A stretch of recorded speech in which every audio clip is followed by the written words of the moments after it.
दो बातें आज पकड़ लो। मेरे पास जो कुछ भी है, शरीर, इंद्रिया, मन, प्राण, बुद्धि, चित्त, धन, संपत्ति, मकान, स्त्री, पुत्र, परिवार, ये सब भगवान का दिया हुआ है।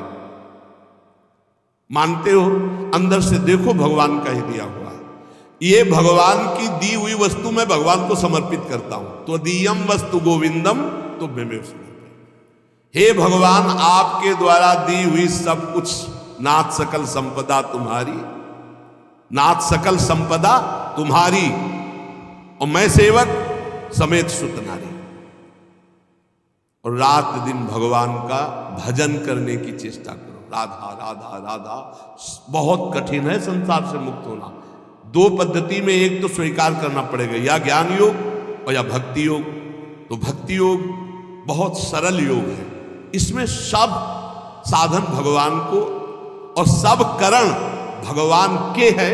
बस इतना समझना है, सब करण भगवान के, चाहे इंद्रियां हो, चाहे अंतःकरण हो, चाहे पदार्थ हो, बाहर भीतर जो कुछ श्री भगवान की रचना। और मैं भी भगवान का हूं, भगवान का अंश हूं। तो मैं सहित सब कुछ भगवान को समर्पित, और भगवान का नाम जब इस जन्म में पक्का भगवत प्राप्ति हो जाएगी। ज्यादा समझने की जरूरत नहीं। ज्ञान में तो बहुत समझने की जरूरत है। अगर उसमें चूक हुई तो दूसरा बचाने वाला नहीं, इसमें बचाने वाला है। करो सदा तिनके रखवारी, जिम बालक राखे महतारी। युक्ता कर्म फलम त्यक्त्वा शांति मापनोति नैष्ठिकीम, अयुक्ता काम कारेण फले सक्तो निबध्यते। जो योगी है वो फल का त्यागी होता है, कर्म का त्यागी। कर्म जो आया उसको किया, और फल वो भगवान को समर्पित कर दिया। कर्म भी भगवान को समर्पित कर दिया। पर कर्म त्यागी का मतलब मैं ये कर्म क्यों करूं जब मुझे फल की आकांक्षा नहीं। कर्म करना चाहिए।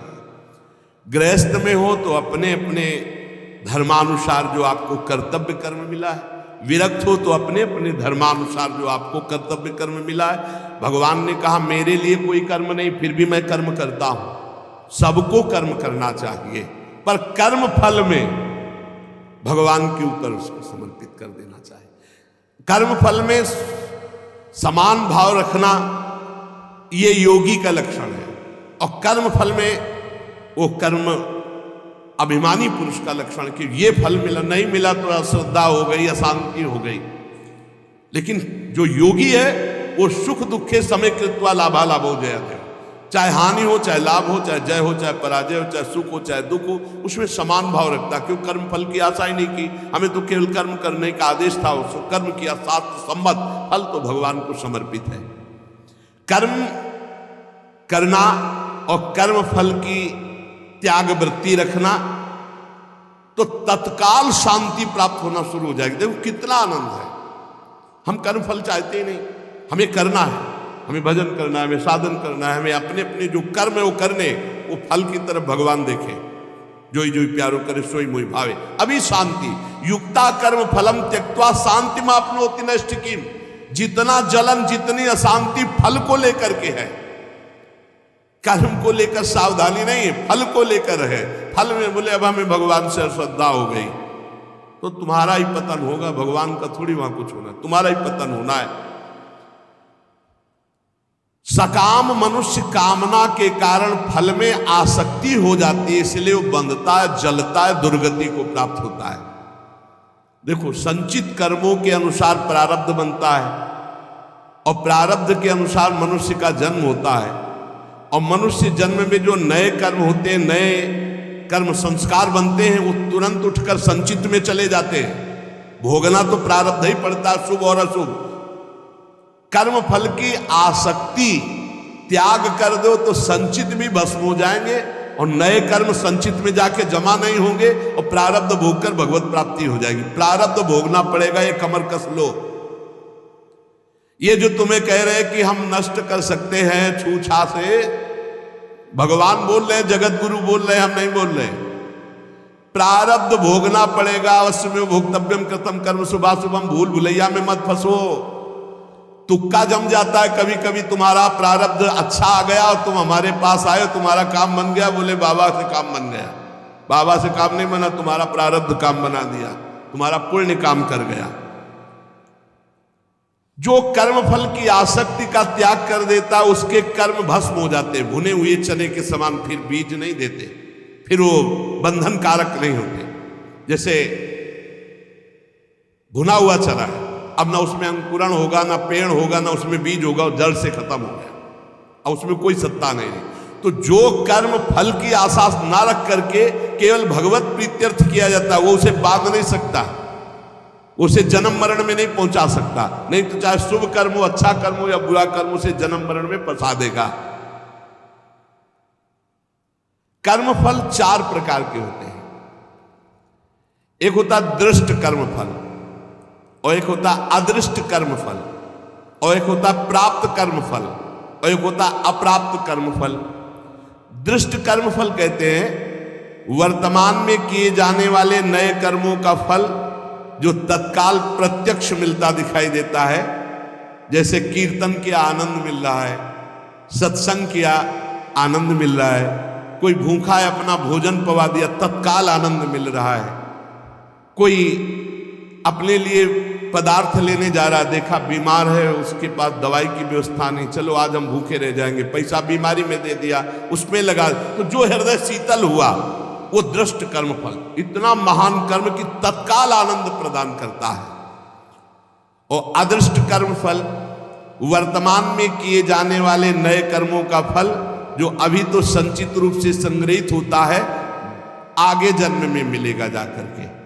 जो तीर्थ याटन है, दान है, पुण्य है, बहुत प्रकार के ऐसे कर्म है जो अभी आपको नहीं अनुभव में आ गए, वो आगे आपको प्राप्त होंगे। और प्राप्त कर्म फल जो पूर्व के कर्म फलों का प्रारब्ध बन करके आ गया है, शरीर प्राप्त कर्म फल है। प्रारब्ध जैसा वैसा शरीर, वैसे ही कुल में जन्म, वैसे ही धनवान, संपत्तिवान, अनुकूलता प्रतिकूलता, ये प्राप्त कर्म फल है। पूर्व में जो कर्म किए उससे जो प्रारब्ध बना है वो पहले से निश्चित हो चुका है। अप्राप्त कर्म फल प्रारब्ध कर्म के फल रूप में अब जो आगे आने वाला है, ये भविष्य में मिलने वाले सुख दुख है, जो अप्राप्त कर्म फल है। प्राप्त कर्म फल हो चुका, शरीर ऐसे कुल में जन्मा, शरीर ऐसा है, ऐसा ऐसा धन संपत्तिवान माता पिता मिले या निर्धन मिले, या जैसे अनुकूल प्रतिकूल परिस्थिति जो वर्तमान में मुझे मिली, ये प्राप्त कर्म फल। और जो अब आगे आने वाली है अप्राप्त कर्म फल, ये प्रारब्ध बड़ा भयानक है जो आगे आने वाला है। इसे भयानक को बड़ा मृदुल किया जा सकता है भजन के प्रभाव से, नष्ट तो किया जा सकता है पर भगवत प्राप्ति नहीं होगी। फिर पूरा झोंकना पड़ेगा इसी प्रारब्ध मिटाने में भजन को। प्रारब्ध भी हम भोग ले और भगवत भी प्राप्ति हो जाए, तो भजन से प्रारब्ध जो 100% आपको दुख देने वाला है, वो 10% आके भुगता के 90% नष्ट हो जाएगा, 10% भोगना पड़ेगा और चला जाए। भजन का बड़ा प्रभाव होता है। 12 वर्ष का गलित कुष्ठ 24 घंटे में भुगता के चला गया। 12 वर्ष कहाँ और कहाँ 24 घंटे। भजन से अप्राप्त कर्म फल को, जो आने वाला प्रारब्ध है, उसे रोका जा सकता है, उसे कम किया जा सकता है, उसे मिटाया भी जा सकता है। पर जो भगवत प्राप्ति करना चाहते हो, मिटाने में नहीं फंसते, वो उसे भोग लेते हैं और भगवान की प्राप्ति करते हैं। ये 4 प्रकार के कर्म फलों में दृष्ट और अदृष्ट ये क्रियमाण है, और जो प्राप्त और अप्राप्त कर्म फल है प्रारब्ध के अधीन है। दृष्ट कर्म फल आग्रह नहीं रखना, मिलने पर प्रसन्न या प्रसन्न ना होना। अदृष्ट कर्म फल आशा रखना, प्राप्त कर्म फल में ममता न करना, मिलने पर सुखी दुखी ना होना। अप्राप्त कर्म फल मिट जाए ऐसी आशा न रखना, ये भक्त के हृदय में होता है। चारों प्रकार के कर्म फल भक्त के हृदय में कोई प्रभाव नहीं डाल सकते। जब उपासक ये देख लेता है कि मैं करता नहीं है, वो मुक्त होने लगता है। इतने जादू का तमाशा है, समझ लो। गांठ लगी ही नहीं, गोस्वामी जी कह रहे जड़ चेतन ही ग्रंथि पड़ गई, यद्यपि मृषा छूटत कठिनाई। है ही नहीं बंधन, पर छूटना बड़ा कठिन है। बस इतना समझ लो कि बंधन ही नहीं है, पर छूटना बड़ा कठिन है। कर्तापन तुमने स्वीकार किया तो तुम्हारी दुर्गति पक्की है। चाहे शुभ कर्म करो चाहे अशुभ कर्म। शुभ से स्वर्ग आदि लोक, अशुभ से नरक आदि, और दोनों से मृत्यु लोक, ये आवागमन बंद नहीं होने वाला। क्या करें? तो बड़े कठिन समस्या है, यही कठिन समस्या है। ज्ञानेन्द्रीय, कर्मेंद्रीय, अंतःकरण, प्राण, उपप्राण, ये सब प्रकृति के हैं ढांचा सहित। शब्द, स्पर्श, रूप, रस, गंध, ये प्रकृति के हैं। वो 5 ज्ञानेन्द्रियां उनको प्रकृति में भोग रही। इंद्रियां इंद्रियों में, विषयों में बरत रही हैं। आप इनको देख रहे हैं, दृष्टा हैं, पर आप तन्मयता कर लेते, मैंने देखा, तो फिर उसका दंड भी तो भोग मिलेगा। क्या देखा और कैसे देखा? हमारे द्वारा जो भी क्रियाएं हो रही हैं, हम उनके 2 विभाग देखते हैं, एक अच्छी क्रियाएं और एक बुरी क्रियाएं। बिल्कुल सरल भाषा में आपको बता रहे हैं। जो अच्छी क्रियाएं हैं वो शास्त्र सम्मत है, जो बुरी क्रियाएं हैं वो शास्त्र विरुद्ध है। बुरी क्रियाओं को अशुभ कर्म कहते हैं, अच्छी क्रियाओं को शुभ कर्म कहते हैं। शुभ और अशुभ कर्म ये गुणों से प्रेरित होते हैं। सतोगुण तो शास्त्र सम्मत, रज और तम मिश्रित या तमोगुण या घोर रजोगुण, ये शास्त्र विरुद्ध आचरण कराएंगे। अब अपने को भगवान की शरण में हो जाना, गुणों की शरण में नहीं। भक्ति का मार्ग, पूरा शरीर, इंद्री, प्राण, उप प्राण सब, हे नाथ मैं आपकी शरण में। ये तो समझ में आ रहा है ना? ज्ञान वाला समझ में ना आ रहा हो तो ये तो समझ में आ रहा कि पूरा ढांचे सहित, जो इसमें स्थूल हो, सूक्ष्म हो, कारण हो, प्राण हो, उप प्राण हो, इंद्रियां हो, कर्म, जो भी महाराज, पूरा सिस्टम आपकी शरण में। समझ में आ गया? ठीक। अब हमको देखना है कि हमारे द्वारा जो अच्छा काम हो रहा है वो भगवान की प्रेरणा से हो रहा है। जीवन मुक्त होना है तो बात इस बिल्कुल सरलता से समझा रहे हैं। और जो बुरा काम हो रहा है वो हमारी वासना से हो रहा है, उसका हम प्रायश्चित करेंगे, भगवान से क्षमा मांगेंगे। बुरा काम हो रहा है तो हमारी वासना से हो रहा है। इसमें क्या होगा कि अगर ये भेद नहीं तुम रखोगे और कह दोगे जब पूरा समर्पण कर दिया तो फिर आपसे बुरे कर्म उत्साह पूर्वक होने लगेंगे, क्योंकि अंदर का सिस्टम अभी समर्पित नहीं हुआ, बाहर से तो हमने कह दिया। अब अंदर का सिस्टम जब तक समर्पित नहीं होगा तब तक वो फिसल कर बुरे आचरणों में जाएगा। तो हमको क्या करना है? गुण तुम्हार समुझे निज दोषा, और जय सब भांति तुम्हार भरोसा। भरोसा दृढ़ आपका। जब हमसे अच्छे कार्य होंगे तो भगवत प्रेरित हुए, और जब बुरे कार्य हो गए तो हम त्राहिमाम शरणागत रक्षक प्रभु, हमसे गलती हो गई, हमको ऐसी सद्बुद्धि दो कि आगे हमसे ना हो, और सारे कर्म भगवान को समर्पित कर दो। तो जो एक दिव्य ज्ञानी की स्थिति होती है, अहंकार रहित महापुरुष की, वही भक्त की स्थिति होती है। वो भी देह शुद्ध विस्मृत भगवदानंद में डूबता है, और वो देह शुद्ध विस्मृत ब्रह्मानंद में डूबता है। पर दोनों को किंचित मात्र कर्ता भाव जब तक रहेगा तब तक वो आवागमन से मुक्त नहीं हो सकता। एक मनुष्य रेलगाड़ी में बैठा है, ट्रेन चल रही और डिब्बे में दौड़ रहा है। अब वो अपने को कर्ता मान रहा है कि मैं दौड़ करके अगले स्टेशन में पहुंच जाऊंगा, तो मूर्खता ही है ना, क्योंकि ट्रेन चल रही है। ऐसे ही गुणों का चक्र चल रहा है, सतोगुण, रजोगुण, तमोगुण। गुण प्रवाह जीव से जबरदस्ती कार्य करवा रहा है। तमोगुण आया तो निद्रा, आलस्य, प्रमादोत्थम, जो नहीं करना चाहिए वो सब कर्म करने में जुट जाएगा। प्रमादोत्थम, प्रमाद का मतलब होता है करने योग्य कर्म को ना करना, और ना करने योग्य कर्म को करना, इसे प्रमाद स्थिति कहते हैं। अब वो समझ रहा मैं कर रहा हूं। रजोगुण आया, काम आदि दोष भारी, वो समझ रहा मेरे में आ गए, मैं कर रहा हूं। सतोगुण आया तो समझ रहा मैं कर रहा हूं, दया आदि। इन गुणों के प्रवाह से बचने के लिए हरिवंश महाप्रभु कह रहे हैं, यही डर ही डरप हरिवंश हित, जिनो भ्रमय गुण सलिल पर, जी नामन मंगल लोक त्यू सुहरिपद भजन विलंब। निरंतर नाम जप करो, अपने आप को भगवान को समर्पित कर दो, सब कर्म भगवान को समर्पित करो। अच्छे कर्म जब हो तो भगवान को देखो कि भगवत इच्छा से हुआ, और जब गलती हो जाए तो अपनी मान करके प्रभु से प्रार्थना, बहुत जल्दी आवागमन से मुक्त हो जाओगे। ये जो आवागमन का कनेक्शन ना होते हुए भी कनेक्शन है अहंकार का, देहाभिमान का, ये नष्ट हो जाएगा। इस बात को अच्छे से समझ लो। ज्ञान में पहुंचना बहुत कठिन जो स्थिति बताई गई, भक्ति में बहुत सरल है। क्योंकि भगवान को समर्पित करना है, इसमें अपने अहम सहित समर्पित कर देना है। सांख्य योगी शरीर इंद्रिय अंतःकरण आदि के साथ अपना कभी संबंध नहीं मानता, और भक्त अपने शरीर इंद्रिय अंतःकरण आदि को भगवान को समर्पित कर देता है। ये बढ़िया, बहुत मीठा सरल मार्ग भक्ति का, और बात वही बननी है। साधक कभी किंचन मात्र, चाहे भक्ति मार्ग का हो चाहे ज्ञान मार्ग का हो, अपने को कर्ता ना माने, नहीं तो भोगना पड़ेगा। मैंने ये किया, तो ऐसा थोड़ी कि आपने किया कि मैंने नहीं किया। अंदर से सिस्टम, चित्रगुप्त जी क्या देख रहे हैं, अंदर जहां तुम्हारी सोच है, ये भोगा जाए तो बहुत आनंद मिलेगा, तो लिख गया कर्ता ने भोगने की इच्छा की, और ये अब क्रिया बाद में होगी, पहले लिख गया, पूरा चित्रण हो गया। क्रिया तो बाद में होगी, पहले अंदर सोच होती है, उसी सोच को लिखते हैं चित्रगुप्त जी। उसी सोच में भगवान का भजन चल रहा है, तो भक्त उसी समय जलन पैदा, अरे कैसी बात आ गई, वहां लिख गया।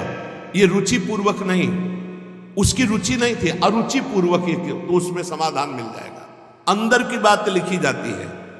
साधक कभी किंचन मात्र भी अपने में कर्तापन की मान्यता न करे, जितना अंश रखेगा कर्ता भाव का उतना बंधा रहेगा। अपने में कर्ता भाव ना रहे, चाहे वो ज्ञान मार्ग का साधक हो चाहे भक्ति मार्ग। भक्ति मार्ग का साधक कैसे बोलता है, श्री जी की इच्छा से आज परिक्रमा हो गई, श्री जी की इच्छा से आज ऐसा, आज श्री जी की इच्छा थी दर्शन करने जाए तो बिहारी जी के दर्शन करे आए, श्री जी की इच्छा। अपनी इच्छा को, अपने कर्ता भाव को प्रभु के चरणों में मिला देता है। भगवान की इच्छा, प्रभु की इच्छा, एक मार्ग तो पकड़ लो, हर कर्म समर्पित, कहीं भी कर्ता भाव नहीं, कहीं भी अभिमान की बात नहीं, मैंने देखा मैंने किया नहीं, प्रभु की इच्छा से देखा, प्रभु की इच्छा से हो गया। अपने कहीं करता नहीं, अपना तो प्रभु के चरणों में समर्पण। अब देखो, ब्रह्मण्याधाय कर्माणि संगम त्यक्त्वा करोति यः, लिप्यते न सा पापेन पद्मपत्रमिवाम्भसा। जैसे जल में कमल का फूल रहता है, एक बूंद पानी नहीं, ऐसे वो भक्त, ऐसे वो ज्ञानी संसार में रहता है, एक भी कर्म का फल नहीं। कर्माणि श्रुति बोधितानि नितराम कुर्वन्तु कुर्वन्तु मां। वो चाहे वेद के अनुसार कार्य करे या न करे, कोई उसके ऊपर लागू नहीं नियम। वो विषयान ग्रहणंतु मुंचन्तु, विषय भोगे या विषय त्याग दे कोई, क्योंकि वो ऐसी अवस्था को प्राप्त हो चुका है। ब्रह्मण्याधाय कर्माणि संगम त्यक्त्वा करोति यः। जो भक्त संपूर्ण कर्मों को, पीछे ज्ञान का तो आगे उसी को बता रहे हैं, जो भक्त संपूर्ण कर्मों को भगवान में अर्पित कर देता है, उसकी आसक्ति नष्ट हो जाती है। वो कर्म करता हुआ भी जल से कमल के पत्ते की तरह पाप से लिप्त कभी नहीं होता। पूरे संसार का हतन हो जाए तो भी उसे पाप नहीं लगेगा। ऐसा महान ये योग है। शरीर इंद्रिया मन बुद्धि प्राण ये तुम्हारे नहीं है।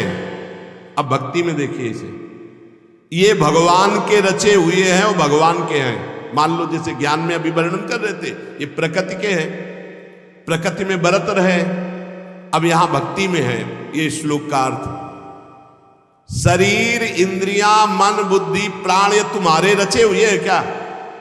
भगवान के रचे हुए हैं। तो हुए किसके? भगवान के हुए ना, ये भगवान के हैं। तुम्हारे प्राण भगवान के, तुम्हारी मन बुद्धि चित्त अहंकार ये भगवान के, तुम्हारी ज्ञानेन्द्रियां भगवान की, तुम्हारी कर्मेंद्रियां भगवान, तुम्हारा सब कुछ श्री भगवान का है, तुम्हारा थोड़ी रचा हुआ है। माना ये अपने नहीं है, ये श्री भगवान की रचना है, श्री भगवान के हैं। कौन कौन? शरीर इंद्रिया मन बुद्धि प्राण ये भगवान के रचे हुए हैं। तुम्हारी रुचि से होता तो तुम तो और सुंदर रचना चाहते, और बलवान चाहते। बोले ये शरीर ये इंद्रियां ये मन ये बुद्धि ये प्राण ये किसके हैं? बोले भगवान की रचना है। तो हुए किसके? श्री भगवान के। तो तुमने अपना क्यों मान लिया? यही बंधन है, यही बंधन है, अपना इनको मान लेना। इसी भक्त का क्या स्वरूप होता है? वो इन्हें भगवान का मानता है। ज्ञानी का क्या स्वरूप होता है? वो उन्हें प्रकृति का मानता है, क्योंकि प्रकृति के ही अंश ये है। और प्रकृति कृति, ये जो प्रकृति की रचना करने वाला रचयिता है वो परमात्मा है। मूल में परमात्मा ही आता है। अतः इनके द्वारा होने वाली क्रियाओं को भक्ति योगी अपने कैसे मान सकता है?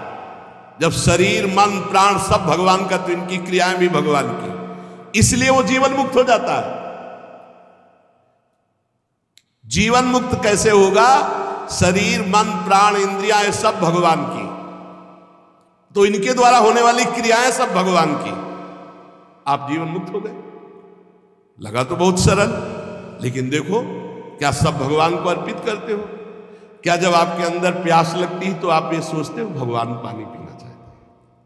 जब आपके अंदर भूख लग रही, मेरे हृदय में बैठे हुए भगवान पीना चाहते हैं। जब आपके अंदर विकारात्मक भाव है, तब आवे कि ये दुष्ट कहां से दुर्वासना दबी रह गई, अभी ये भगवान की नजर में नहीं पड़ी, इस हृदय में कहीं दुर्वासना, हे नाथ हे करुणामय इस दुर्वासना को हटाओ, ऐसे भक्ति में चला जाता है। ये सब भगवान की, सारी क्रियाएं भगवान की, तो आप कौन है? आप भी श्री भगवान के। हो गया काम। शरीर इंद्रिया मन बुद्धि प्राण सब भगवान के, इनकी क्रियाएं भगवान की, और मैं भी भगवान का, मुक्त हो गए। जितना बचा के रखोगे उतना ही तुम्हारा बंधन कारक है। भगवान ही मेरी इंद्रियों में और मन में बैठकर सारे कार्य करवा रहे हैं। भक्त ये देखता है। अब ये जो पापाचरण करने वाले हैं ना, ये बात सुनेंगे ना, तो ये भी ये बात उसमें ले जाएंगे कि भगवान ही तो हमारे मन, गीता में लिखा है मनो इंद्रियों में बैठते, तो तुम समर्पित कहाँ हुए? तुम तो अहंकार की धर्म है। अहंकार में काम क्रोध लोभ मोह मद मत्सर ये दोष रहते हैं। यही बिना गुरुजनों के समीप बैठे शास्त्र समझ में नहीं आता। शरीर आदि वस्तुएं अपनी ना थी ना है ना रहेगी। कैसे? तुम्हारा अधिकार है शरीर पर? कुछ अधिकार नहीं। एक रोम अभी झरना चाहे ना, वो झर जाएगा, दोबारा लगा नहीं सकते। बेमतलब में अहंकार किए हो, मैं ऐसा कर सकता हूं, मैं ऐसा। शरीर आदि वस्तु, शुद्ध ज्ञान शुद्ध भक्ति, दोनों श्लोकों में भगवान ने जीवन मुक्त होने के लिए बता दिया। शरीर आदि वस्तुएं अपनी नहीं, प्रत्युत मिली हुई है भगवान से अपने को। किस लिए? सत्कार्य करने के लिए। सत्कार्य करने के लिए। सरकारी गाड़ी बंगला है, ये सरकार का काम करने के लिए मिला है। ये कुछ दिन के लिए मिला, फिर छीन लिया जाएगा। ना ये पहले था तुम्हारा, ना बाद में रहेगा, बीच में दिया गया, छीन लिया जाएगा। ये केवल भगवत प्राप्ति के लिए मिला है। भगवत प्रीत्यर्थ दूसरों में भगवान की भावना करके सेवा करो, इसलिए मिला है शरीर। इन वस्तुओं पर जो अपना अधिकार जमा लेता है और अपने लिए भोग भोगता है, वो मृत्यु के बाद दुर्गति को प्राप्त होता है। पुनरपि जननम पुनरपि मरणम। इस शरीर को न तुम बदल सकते हो, न मरने से रोक सकते हो। ये शरीर एक नियत समय के लिए आया है, और इस समय में तुम भगवत प्राप्ति के लिए कार्य कर लो। क्या? कुछ नहीं करना। ये जो सब है इनको समर्पित कर दो। चदरिया जैसी की तैसी धर दीनी, ये लो महाराज, हमसे नहीं होने वाला। ना शुभ ना अशुभ, ना हम कर्ता बनेंगे शुभ के ना अशुभ के, हमसे कुछ नहीं। हम आपकी शरण में पूरा समर्पित। अभी आज से आप जीवन मुक्त के मार्ग में चलने लगे। समर्पण योग। ईमानदारी से भगवान की वस्तु भगवान को समर्पित कर दो और कुछ नहीं करना। मस्त। बस यही बात समझ में आ जाए। भगवान की वस्तु भगवान को समर्पित कर दो। ये शरीर, शरीर संबंधी भोग, सब कुछ जितना, सब श्री भगवान का, सब समर्पित कर दो भगवान को। संपूर्ण क्रियाएं और पदार्थों को भक्त भगवान के चरणों में समर्पित कर। ज्ञानी प्रकृति में देखता है। प्रकृति और संसार दोनों के स्वामी भगवान है, अतः क्रियाएं और पदार्थ भगवान को अर्पण कर दो। कोई भी पदार्थ बिना भोग लगाए मत खाओ। कोई भी क्रिया करो, उसको भगवान को अर्पित करो, क्योंकि ये शरीर मन प्राण बुद्धि इंद्रियां सब श्री भगवान के। ऐसी भावना में रहो। अभी जीवन मुक्तता की तरफ बढ़ने लगोगे, अभी निर्विकार होने लगोगे। जब इनको प्राण इंद्रिय और मन को भगवान का देखोगे तो निर्विकार हो जाओगे। जो अपना मानोगे तो विकारी हो जाओगे। संगम त्यक्त्वा करोतिया। किसी भी प्राणी पदार्थ शरीर इंद्रिय मन बुद्धि प्राण क्रिया, किसी में संग मत करो। न प्राणों का संग, न इंद्रियों का संग, न बुद्धि का संग। उस समय देखो असंग, तुम अलग हो, ये अलग है, पर तुम अलग नहीं देख पाते, इन्हीं में मिल जाते हो। आकर्षण, खिंचाव, लगाव, महत्व, ममता, कामना। इसीलिए जो सच्चा उपासक होगा कभी निंदा नहीं, कभी प्रशंसा नहीं। एक बार परमहंस श्री ओंकारानंद सरस्वती जी भिक्षा ले आए और नमक डाल, तो और पदार्थ जब परोस रहे तो मना कर दे, तो वही ये वाली बहुत, और जब जरा सी बची थी बाद में बोले इसमें तो नमक नहीं। गए कहा स्वामी जी आज आपने जानबूझ के और कोई पदार्थ लिए, वही पदार्थ उसमें तो नमक, तो क्या फर्क पड़ा बच्चा, क्या फर्क? पेट प्राणों का पोषण करना था, डाल। ना निंदा ना स्तुति, चाहे जितना अच्छा पदार्थ होगा। आज तो उसके भोक्ता बने तो फिर फंसोगे। किसी भी कर्म में, किसी भी करण में अपने को कर्ता नहीं बनना, अपने को अहंकार नहीं करना, ये सब श्री भगवान के हैं। ना लगाव, ना आकर्षण, ना महत्व, ना ममता, ना कामना, ये बिल्कुल नहीं होगा यदि नहीं भगवान के मानोगे। ये लगाव, ये कामना, ये ममता, ये आसक्ति तभी होती जब अपना मानते हो। जन्म मरण का हेतु यही तुम्हारा अपना मानना है इनको, इनसे अपनापन हटाओ प्रभु के चरणों में। कायेन मनसा बुद्धिया केवलैरिंद्रियैरपि योगिनः कर्म कुर्वन्ति संगम त्यक्त्वा आत्मशुद्धये। जो योगी है वो आसक्ति का त्याग करके केवल भगवत अर्पण शास्त्र सम्मत कार्य करता है। इंद्रिया, शरीर, मन, बुद्धि, अंतःकरण ये परम शुद्ध हो जाते हैं जब केवल भगवत प्रीत्यर्थ। पाप होते हैं स्वयं प्रीत्यर्थ, अपने प्रीत्यर्थ, और भगवत प्रीत्यर्थ होते हैं परम पवित्र, हृदय पवित्र, शरीर पवित्र, इंद्रिया पवित्र, बुद्धि पवित्र। भेद समझ लो। जब अपनी प्रसन्नता के लिए अपनी प्रीत्यर्थ भोग भोगोगे तो पाप कर्म बन जाएगा। जैसे भगवान ने कहा जो अपने लिए पकाता है वो पाप खाता है। अपने लिए जो करोगे, अपने लिए सुख लेने की भावना करोगे, उससे निश्चित पाप बन जाएगा। और जो शास्त्र सम्मत भगवत प्रीत्यर्थ करोगे तो शरीर पवित्र, मन पवित्र, बुद्धि पवित्र, चित्त पवित्र, उसी पवित्रता में अनुभव होता है चेतन अमल सहज सुख राशि अपने स्वरूप का। आसक्ति का त्याग करके केवल ममता रहित इंद्रियों सहित शरीर, मन, बुद्धि, अंतःकरण ये भगवत प्रीत्यर्थ कार्य करे तो तत्काल इनकी शुद्धि होती है। और वो शुद्ध हो महापुरुष विविध प्रकार के कर्म करता हुआ भी अगला जन्म उसका नहीं होता, सब कर्म भस्म हो जाते हैं। जिनको साधारण मनुष्य कहते हैं वो शरीर, इंद्रिय, मन, बुद्धि से कोई भी कार्य करने के पहले एक संकल्प बनाते हैं, ध्यान रखना, और उसमें कर्ता बनते, मैं करूंगा। और जब कोई भक्त करता है तो भगवान की प्रेरणा देखता शास्त्र सम्मत है कि नहीं। भगवत प्रेरणा से ये कर्म हो रहा, इस कर्म में शास्त्र आज्ञा है कि नहीं, हाँ है। तो इंद्रियां, मन जो उसमें बर्ताव कर रहे हैं वो सब भगवान के है, प्रेरणा भगवान की, और कार्य का फल भी भगवान को समर्पित, वो जीवन मुक्त हो।